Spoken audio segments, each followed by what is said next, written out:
So obviously I'm Team French, so bonjour. Ah oui, ça va bien. Okay, so today what I'm going to talk to you about is really, I call my presentation Foreign Language and Study Abroad, the Ultimate Perspective Enhancers. And I'm really going to focus on the importance of foreign language, second language acquisition, as well as studying abroad, just because I want to share with you how it impacted me. And also I want to share with you why it's so important for you all to embrace these two sectors.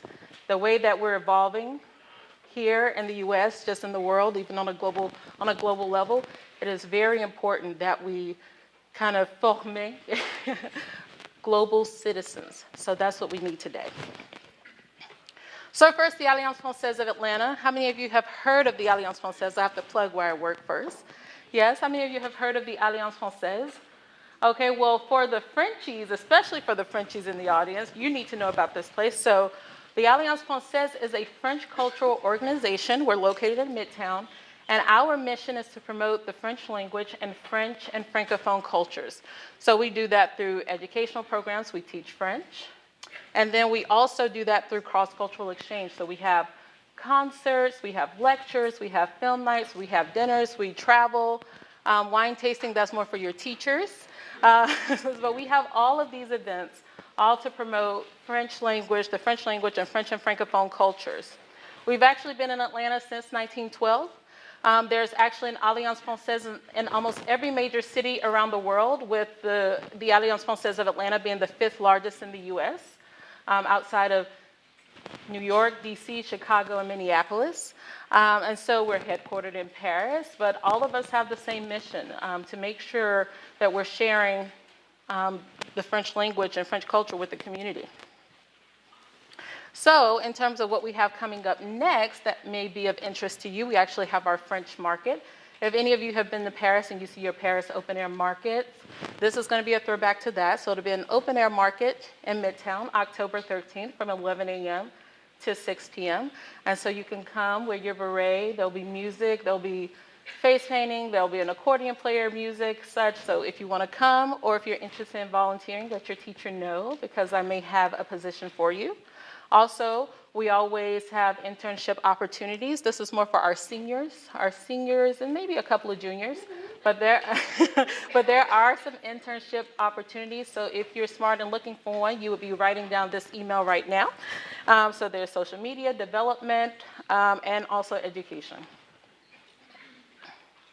Okay, the importance of second language acquisition. So first of all, even for you, what does that mean? Why do you think it's important to learn another language? Yes. Absolutely. Very good answer. Very true. Very true. Yes. Better job opportunities. Yes. And so that's a little bit of what I'll talk about today. All of you were spot on. Communication. This is very, very important because it helps us express emotions, and we're able to assess someone's needs. And a lot of you have probably figured this out if you've traveled, but you'll definitely figure this out when you start traveling abroad. Travel, connecting with locals, cultural understanding, this is very important, and increased job opportunities, as you just said. Some major fields where second language acquisition helps is business, government, law, marketing, medicine. I mean, this applies in so many areas, and it always gives you an inch above the other candidate if you're able to bring in a second or third set of language skills. So in terms of communication, what do we mean when we say that? Learning another language gives you greater access to helping others and getting around. So it's something about when you're able to talk with others, you're able to assess their needs. I think for me, I've been in many situations where I've actually been able to help someone, thankfully, because I speak French. So I'll give you an example. I've been on the streets, I've been at Colony Square, and then I hear someone just kind of speaking in French, like they're lost, like je suis perdu. And then I'm like, oh, you know, vous parlez français, vous êtes français? Ah oui, oui, je parle français. And they're so happy to connect with someone to say, oh my goodness, we thought we would be lost. We didn't know how to find our way. And then I was able to help them with something as simple as giving them directions. So communication. Travel. Learning another language allows you to enhance your travel experience abroad and even right here in Atlanta. So when you are able to learn another language, you experience a country quite differently. And I'm sure your teachers, Tim, Christy, would agree with that. But also, right here in Atlanta, you have the opportunity to really connect with people. And I'll give you a great example. I don't know if any of you have even been over on Buford Highway. That is a cultural melting pot in Atlanta. If you haven't been, you need to go. No matter which language you speak, you're able to connect with someone over there. And honestly, I am a native of Atlanta. I've been in Atlanta my whole life, left and come back. But I was always intimidated by Buford because I'm like, well, where do you go? People say that's the best place to eat. You know, that's the best place to explore. And I'm like, well, no, I never would have gone there when I was younger. But after learning French, after connecting with others, just because of travel, I'm like, you know what, let me give Buford Highway another chance, and you would be so amazed at who you connect with just because of language. And so as you connect with people and as you travel, you realize that, wow, your foreign language, the language that you choose to learn is so important and so helpful. And increased job opportunities. So I know you all are in high school, but this is something that you really need to think about. Here in Georgia, our landscape is changing. Every year we're adding on more and more international companies. They're coming here, they're interested. We have the land, we have the low taxes, and then this is just a buzzing city in the South. So here are some companies I wanted to share with you because these are companies right here that are looking for those who are English speakers, fluent in English, but also speak another language. We have Porsche, Arcadin, this is a French tech company. Group PSA, they're coming in 2019, I believe, Peugeot. Mercedes-Benz, one of the sponsors for today. Adidas, German. Cesar Stone, Arabic. Kia Motors, Korean. Kubota, Japanese. Voxitica, Italian. Century Tires, Chinese, and Sage French. They're located in Midtown. So there are so many companies here that are looking for young people to cultivate, young people who already speak English but also speak German and French and Arabic and Korean. So this is the time for you where you don't have to go to New York or LA as in years past to find an international job, but now they're coming up all around us. So the benefits of study abroad. How many people have studied abroad? How many people want to study abroad? Now that's a great answer. So studying abroad, this is your second perspective enhancer on the world. When you study abroad, of course, what do you get? Your improvement of language skills, understanding of cultural diversity, which I believe someone said that. You develop new personal interests, and you create new friendships. Now, I want to go back to cultural diversity because this is something that's so important, especially in today's time. What is cultural diversity? Who has an idea about what that is? And why is it important to understand cultural diversity? I think it's going to another place and being able to do their culture correctly. And I think it's important because you don't want to go to another country and do some basic things. Mm-hmm. Absolutely. That is very spot on. You in the back? It's very important because if you don't, if you learn another language, like if you said earlier, it's so much better to learn another language because if you do, say, let's say, like one, Spanish-speaking country, or you go somewhere like Japan, Mm-hmm. learn that language, you can actually communicate with those people from the country. Right, right. So understanding cultural diversity not only helps you understand a different culture, but what it also does, it helps you give people the benefit of the doubt. And that's something that's very important for us to understand. And I'll give you an example of that. I'll share a story with you. I actually have a friend when I was in France, and we met for coffee, so French. And we were speaking, and we were talking about something going on in today's time. And she said, you know what, Shanita? She was like, I just don't understand, why colored people would do that. And so, of course, in that moment, of course, being with another American person of color, we were both kind of taken aback. And I said, well, what do you mean by that? She said, I don't know, colored people. And I said, who are colored people? What does that mean? And she said, people with your skin tone, black people. And so at that point, because not only of having traveled a bit, but also understanding this concept of multiculturalism, instead of being met with anger or that was very offensive, you learn from traveling, you learn from cultural diversity that, let's turn these moments into a teachable moment. And let's meet people with the benefit of the doubt. So I asked my friend Mandira, I said, well, Mandira, I said, that's interesting because I said, for us, in my country where I'm from, I said, we don't use that term. I said, that term has a very negative association and is connected to the Jim Crow South. And she said, oh, we use this all the time in my country. She said, so what do you use? I said, we would actually say black person, or we would say African American. And she said, oh, no. She said, I cannot say black. That is offensive in my country. And so at that moment, we were able to have a bit of cross-cultural exchange, and we were able to have dialogue and conversation. And that is connected to understanding cultural diversity. It's when you're able to have dialogue. It's when you're able to meet someone with the benefit of the doubt. And that is what travel and foreign language does to you.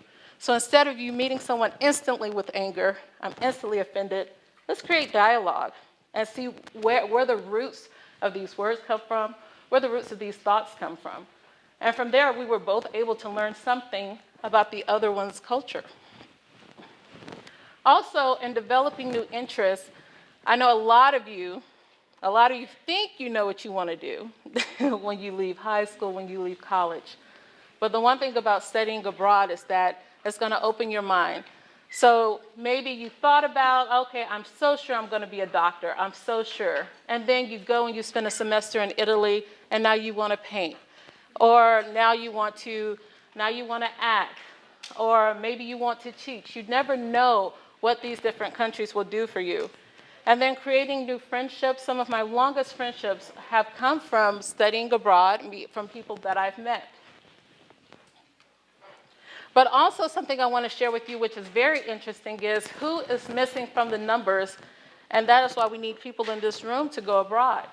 So I have some very interesting statistics for you, because this is also for university students too, but just in general. When it comes to studying abroad, who do you think studies abroad more, women or men? Guys, catch up. And so male students are lacking in the numbers. There needs to be more male students studying abroad, even learning a second language. Also minority students. Still, and I'm sure because I've heard many stories, still when you apply for a study abroad program, you still find yourself as only one or two African American or Hispanic students out of a group of like 100. So this is still an area that needs growth. But also what's very interesting is that it seems that Georgia State does a really good job in this area. And then also, even for when you finish college, a lot of people think, well, I only have high school and I only have college to do this. Actually, no, it doesn't stop there. So even after that, even if you go to grad school, even after you finish college, if you don't go to grad school right away and you want to do an international program, there's still opportunities to study abroad, to volunteer abroad, to work abroad, even when you finish your studies. So that's really important. So my personal experience, I am a native of Atlanta. I went to North Atlanta High School, And from Atlanta, I chose to study abroad in France because I was very interested in French. And so for me, what study abroad has done is really enhanced my French-speaking skills. I've had the opportunity to work in a lot of places that have a French connection, from Michelin North America to the International School of Louisiana, and now at the Alliance Francaise of Atlanta. Also, Heightened taste buds. How many foodies do we have here? So this is something very interesting. What's very interesting is that you don't know what you like until you taste. So when you get a chance to travel and you're tasting other foods, all of a sudden your world opens up, and that's another piece of culture. That's another piece of the cultural experience. So heightened taste buds, you start, exploring a bit, even with your food. Increased tolerance. That kind of goes back to the story that I shared with you. When you travel, when you meet with people, like you start learning someone else's culture and language, you learn how to meet people a different way. And things that may have bothered you when you were once here no longer bother you, or you build up a tolerance for it because you understand that we're different. We're all different. And so it's really just about creating opportunities for dialogue. And you'll be surprised to know that at times it's just as simple as that. Lifelong friendships. Like I said, I've made a lot of great friends along the way. And then easier access to the international scene. This is really important because what happens is when you learn another language and when you start traveling, you start learning about groups and organizations that you had no idea existed because you're now opening yourself to a whole other network. And so only because of French, and I definitely credit this to my French language skills, that I find out about the Alliance Francaise or the Goethe Zentrum or the Dante Institute for Italian Studies. There's so many international groups, so many cultural groups that exist, and once you start plugging in via language and via travel, it'll just open up a whole new world for you. And so I want to end this presentation with this quote: "One's destination is never a new place, but a new way of seeing things." That is the biggest takeaway that we can get from traveling and learning a second language or a third language, how we see things, expanding our perspective. So let's get into the fun part. Let's get into a little Q&A.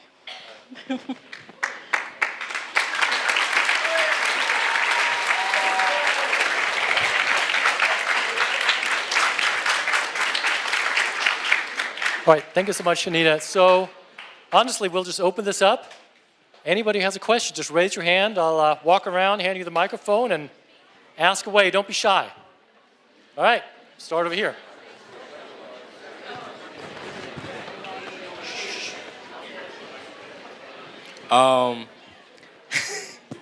It's kind of like two questions. So first, when did you start actually learning French? And second, how long on average did it take you to become fluent, I guess you could call? So I actually started learning French in high school, my sophomore year. And so from high school, I continued in college.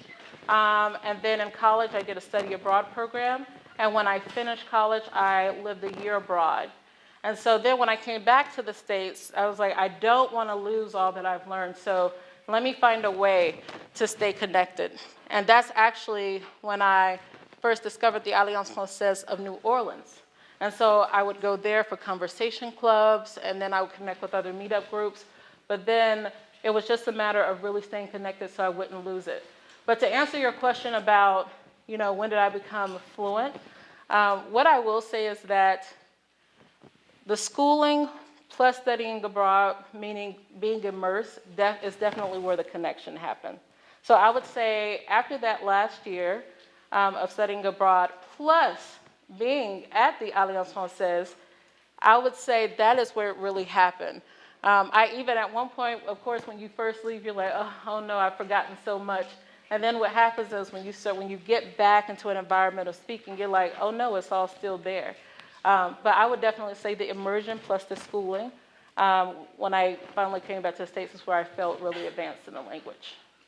Maybe I can add something to that real quick before we ask the next question. I mean, fluent is always such a strange Tough, word, right? right, Because I mean, right. what does it mean to be fluent? Right. I mean, for example, personally, I just went to France last month, and my French is about this much.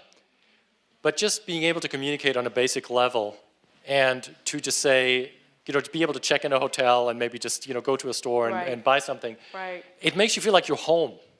That was my experience. I walked out of the hotel and I felt like, oh my gosh, Paris is my little oyster, so to speak. Right. It's an amazing experience. It's very empowering also, right? And let me say, and that's a good point, Tim, and I think also because I've met students that really get caught up in the F word. Yeah. And I say get more caught up in the P word, which is proficient. And even still, even if I speak with a French person or Francophone person and they consider me fluent, I always feel more comfortable with saying I'm proficient in the language. And that means you're able to communicate on a daily basis, you're able to travel alone. So I think that's definitely a great goal to have. Okay. We have plenty of time, so I think everybody can ask their questions.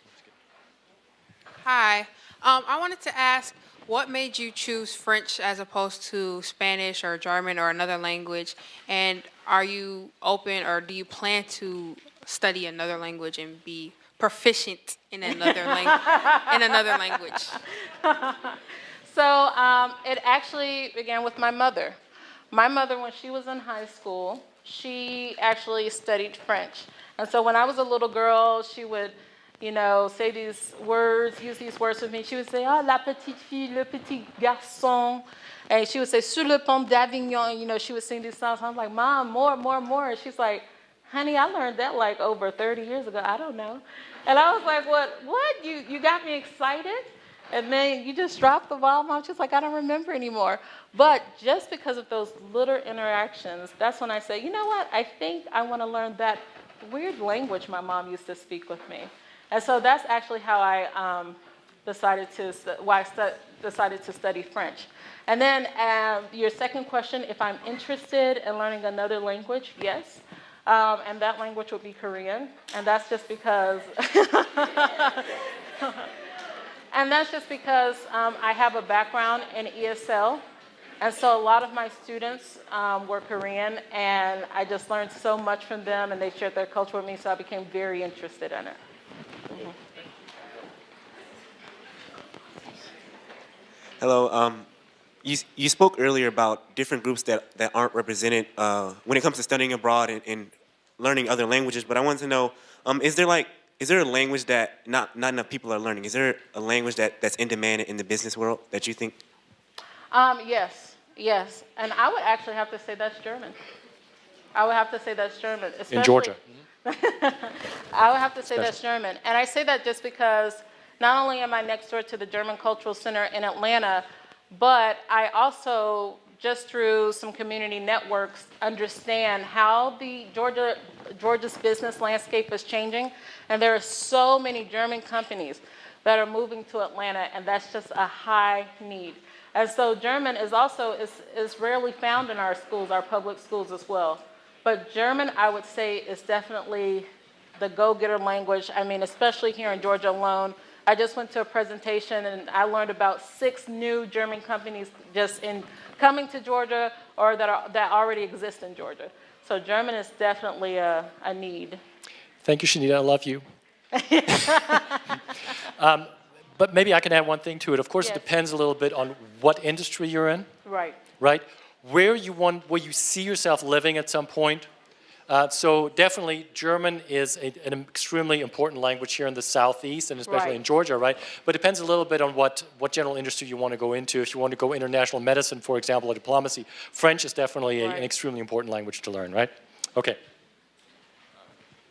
So, do you ever have a hard time learning French? And do you have like any strategies or tips to anyone learning a new language? I think,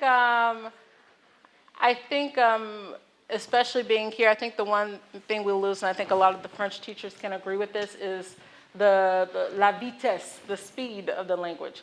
Here, even from your teachers, even when you think your teacher's like, oh my goodness, she's speaking so fast, she is actually slowing it down.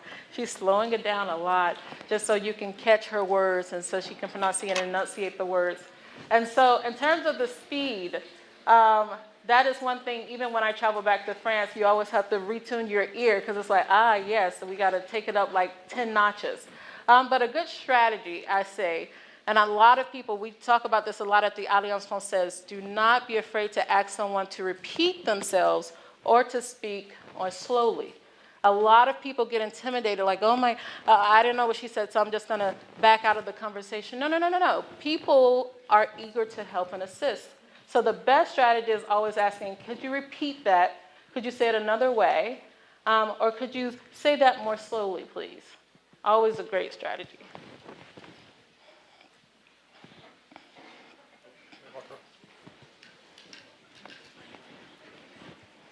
So I was wondering if you mentioned internships. Have you done any, like, with your, I mean, like while you were traveling or in school or when? Yes. So not only did I do internships here, but also when I was abroad, I did internships. I actually worked at a university in their language department when I was in France. So usually when you study abroad, and that was something that wasn't offered.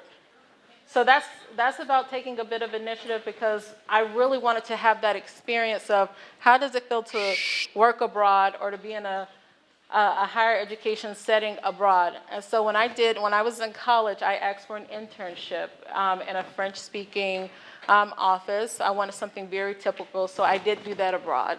Also, the program that I did after college was the TAPIF program. And so that's a program through the French Embassy where you go and teach English abroad for a year. So that was something that I did that actually changed my whole trajectory and made me become more interested in education and language. How many languages you speak?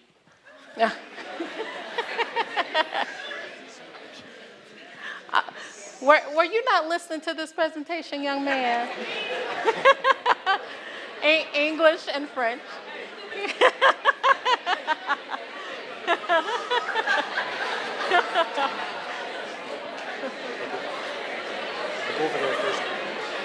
Okay. Right. Wait, who was it? What? Oh, you, sorry. Okay. So, Hold up, we're waiting on your colleague. growing up, I would go over to my grandmother's house in New Orleans. She's Creole. Yeah. And she would play a lot of French music a lot. So is music a way that you helped yourself learn the language? Absolutely. And although you'll hear a lot of people say, oh, I learned with music and TV shows, that doesn't necessarily you'll learn it correctly, but what happens is you'll definitely get a connection. And so yes, music is a huge part of learning the language, from Stromae to Khadija to Shaima. So there are a lot of great artists. There's even one French artist. He's from Senegal. He's coming here in October, Youssou. So he'll be at the Rialto. I think he'll be at the Rialto actually. He's from Senegal coming. But music definitely is the best way to connect with the language, and it was definitely a tool for me. I can chime in here also. One thing that language does, it's not about your vocabulary and about your grammar. Language is about communicating something, right? You want to express something. It has to meet the requirements of a particular context. You're in a particular context, you want to get your point across. You want to survive, whatever it is. Mm-hmm. So internships, that's a particular context you put yourself in, right? Mm-hmm. Music, the language is tied to that particular context. One thing, the question came up earlier about language learning. One thing that I did before I went to France, I basically had conversations with myself. It was really weird because people were looking at me funny. It's like, what's he doing? I was like, bonjour, j'ai réservé au nom de ça, and this kind of stuff. And just try to put myself into this position, into this situation, and try to memorize what I would say in a particular situation. And that really helps because then, when you are in that situation, you don't have to think about it much anymore. You don't have to think about grammar, vocabulary, all this kind of stuff. You get it. You just have it ready. So that's a really nice little strategy as well. And also, Tim, something that you said, a lot of people don't take advantage of the fact that you're in class with someone. That's something else that we would do. You have some that are definitely more passionate and dedicated than others, and you need to kind of seek out those individuals and get together. So it was nothing for us to get together to have a create a small French group and say, you know what, we're going to do lunch and it's going to be all in French.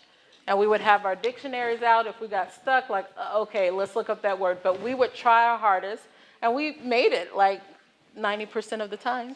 But we made it, and we would say, no, very disciplined. On this day, we get together for lunch only in French.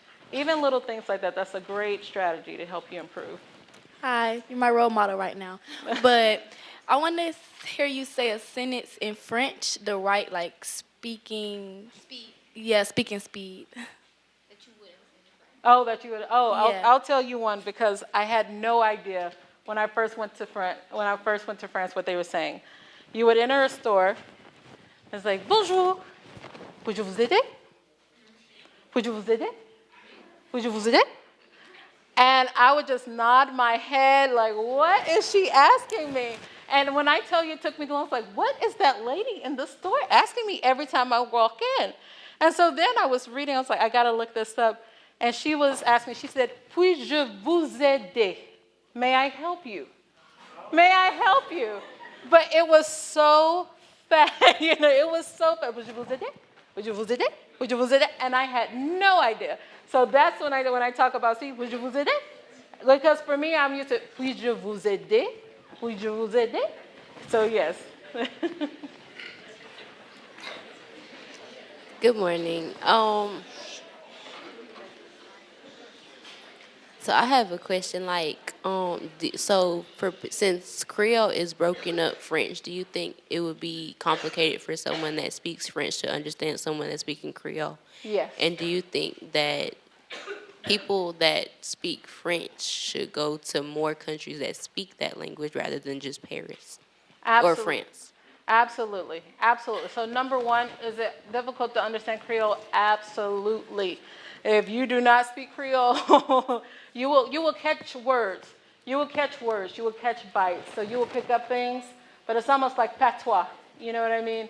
It's like you hear, you may catch something, but once they start and they're speaking, you have no idea what they're saying, and that is definitely the case with Creole. Also, that is you brought up a really good point, because I think especially when it comes to the French language, people have to understand that French goes beyond France. There are so many French-speaking countries around the world. And actually, there's a continent with over 30 French-speaking nations alone.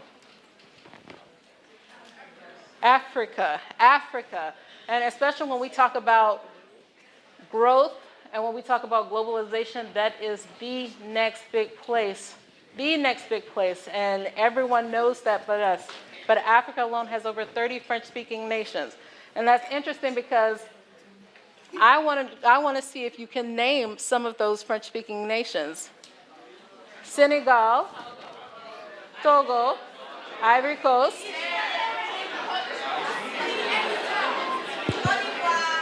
Côte d'Ivoire. Levez la main. Haiti is French speaking, yes. Madagascar. Excuse me. Guinea. Excuse me. I have a question. Very good. Okay. Hold on. But hold on, before I take that question, but absolutely, Madagascar, Côte d'Ivoire, Togo, Benin, okay, Morocco, Algeria. There are so many places. Haiti, you have Quebec in Canada, okay? You have Guadeloupe, Martinique. There are so many places. And even when you get into a historical context and you speak about Indochine and parts of Vietnam, I mean, French is definitely has a huge presence on an international level. So I'm glad you pointed that out. Thank you. Hey, can you count to 10 in French, please?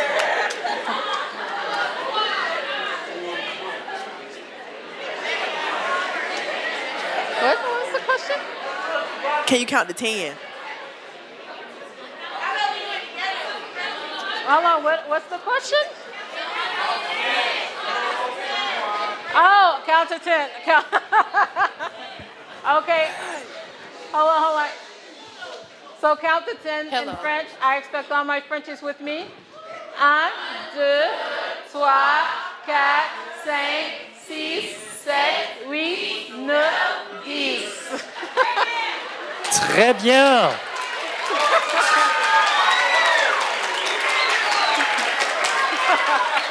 That's your very accomplished French speakers.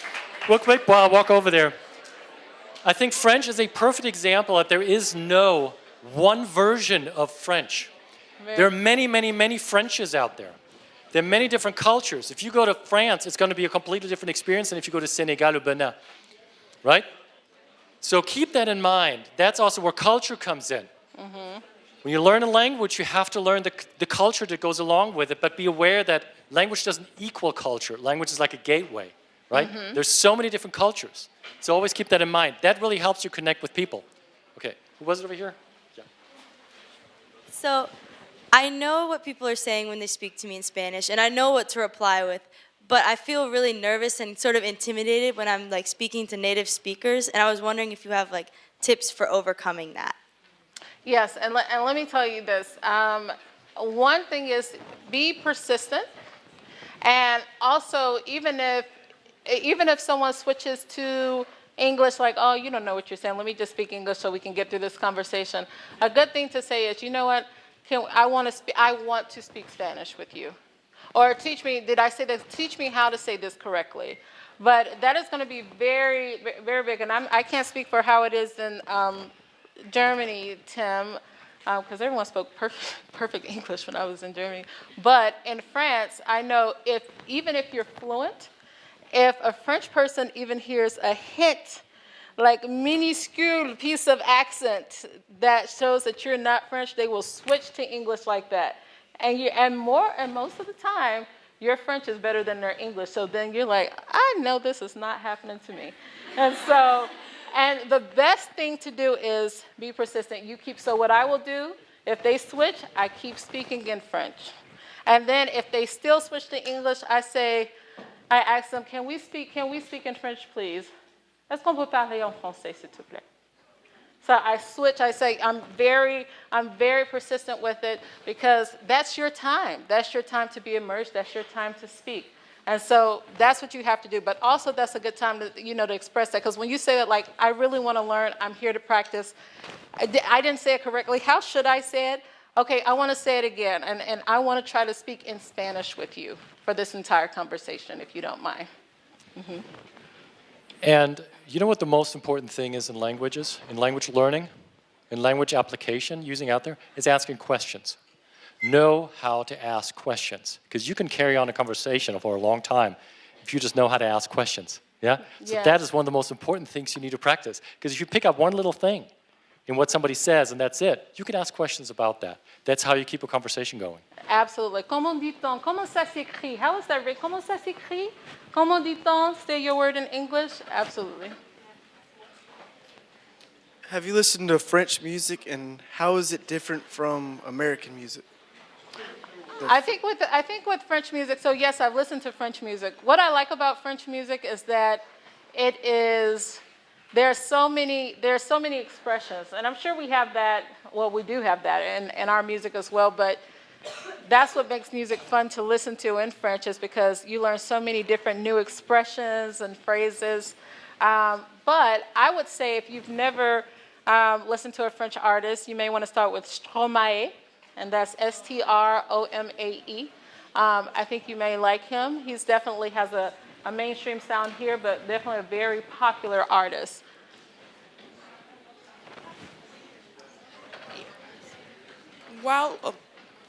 While living in France, could you debunk any stereotypes that you thought, I guess not rumors necessarily, but that you thought that were in France, but well, I can't speak that, but in real life, it's not like that. Like the stereotypes. As in, like America, like French people would think were American stereotypes. Right. Yes. So a lot of people in France, they have the stereotypes. I think when it comes to Americans, is really that we're closed-minded, even with something such as food, and then also that we're not interested in learning another language. But I would have to say that one of the most interesting ones actually had to do with food, because I remember I was with a group and they were like, oh, we should have a get together. We'll have a couple Americans there. And they were like, so maybe some hamburgers? And I was like, okay, I haven't had a hamburger since I've been here. You know what I mean? But it was definitely this image of you Americans only eat hamburgers and hot dogs. Like, that's our staple food. Nothing else. Like, I'm eating that at home with my mother. Were there any French stereotypes? Oh. I think the question is also, are there like stereotypes And then, that we as Americans have when we go to France? Well, the French always say, have a baguette and smoke a cigarette, and that's it. Like, yeah, and then it's not true. And something I think on the other side that was learned is that I know that a lot of people say, oh no, the French, they don't wear deodorant, or or they carry a baguette like this, and they're on a bicycle, and it's like no. It's like, yes, there's an appreciation for bread, good bread, absolutely. And yes, you will see someone pick up their bread every day, but you will not see the combination of cigarette, baguette, beret. And beret, that's the biggest stereotype, because the berets were only bought by the tourists. So I never saw a French person in a beret, which I was saddened by, but that was definitely a tourist thing. I wanted to know, like, when you went to France. Who's down that? here. Oh, thank you. Uh-huh. Yes. So when you went to like France, what were like your favorite like foods and like things like they did, like their everyday lives, stuff like that? Like, what did you see that you liked the most? That I liked the most. So what I really liked the most is that it was a walking city. Where I was, well, in France in general. I mean, and I think that's really Western Europe, but walking. Everything, everywhere you walk. And that's always hard when you come back here, and it's like, oh, you will, even if you have to go 5 minutes away by car, you're going to drive. You'll always drive here. Driving will always be the number one option. But I felt like abroad, that was always the second or third option, because it's like, can I walk there? If I can't walk there, can I bike there? Or actually the fourth option, if the third option would be, can I take the train? Can I take the bus? And your last resort was always your car. And so I really liked that, because you would find so many paths through the city, discover so many new restaurants and such, boutiques, and that was always nice. Also, I have to say, especially with being in France, I was very impressed with the cheese. Because here, we're very cheddar-based, even maybe Germanic-based when it comes to the cheeses. But to go to a country that has like over 500 cheeses, if that, with that being a minimum, it probably is way more than that, it's quite impressive. And then you start tasting things, realizing, like there are a lot of different ways this is made, a lot of different tastes, from is it sharp, is it soft? And so I understood why that was a huge part of the culture. So I have to definitely say the fact that you could walk everywhere, and then trying the different foods, that was something that I really enjoyed.